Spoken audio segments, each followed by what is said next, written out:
This is another book review written by Murphy.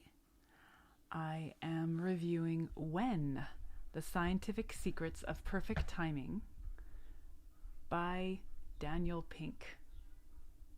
This is a nonfiction book. This was a fun nonfiction book. This was, it wasn't one that like changes your life. Some of them like, whoa, it just knock you flat. This one was really fun and it made me think about how my days flow.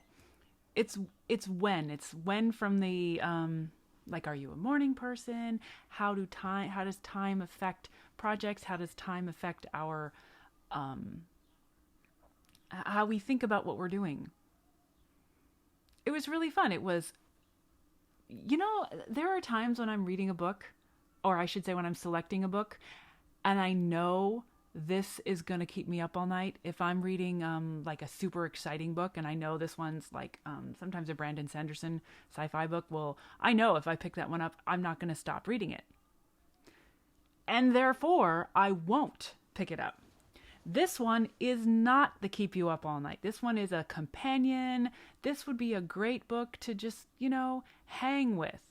This is a lovely book to teach you something new. I learned a bunch of new things, but not something that's going to kind of disturb your peace. Okay, this is not a stressful book. This was way fun to read. Be a great airplane book.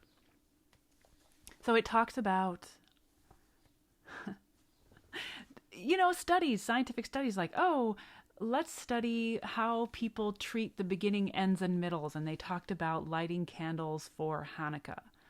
I'm not Jewish. I've never lit candles for Hanukkah, but it makes sense that there's this ceremony. You light at the beginning, and then you have a package of candles, and it's just enough to get through that particular holiday.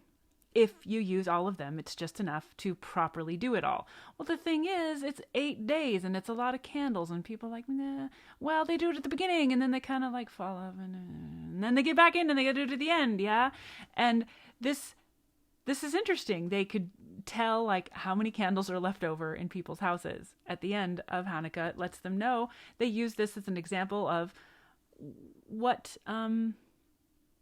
we do, kind of this dip in the middle. Like we're really into the beginnings and we're really into the ends, but in the middle we're kind of like, you kind of give up in the middle a lot of the time for certain goals that you might have or projects you're taking on.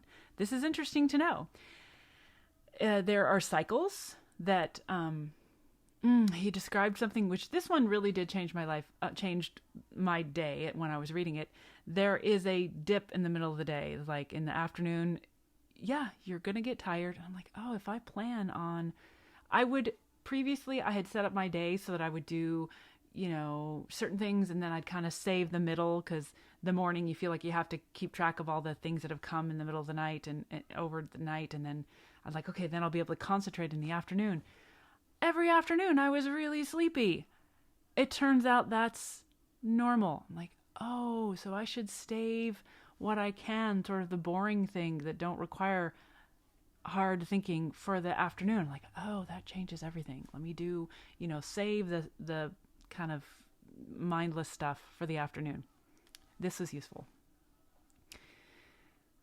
And thinking about how we are motivated, how teams are motivated by deadlines. Interesting. And it's not just me personally, how a larger outlook. This was way fun. It was a good book to read. I recommend it.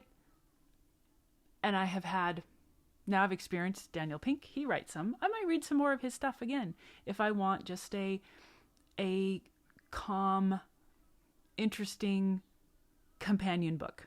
That was what I liked about this book. I can recommend it.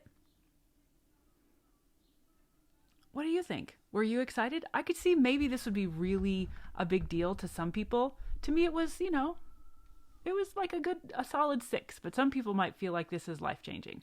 I'd be interested to hear from you. If that happened to you, let me know what you think. Let's keep the conversation going.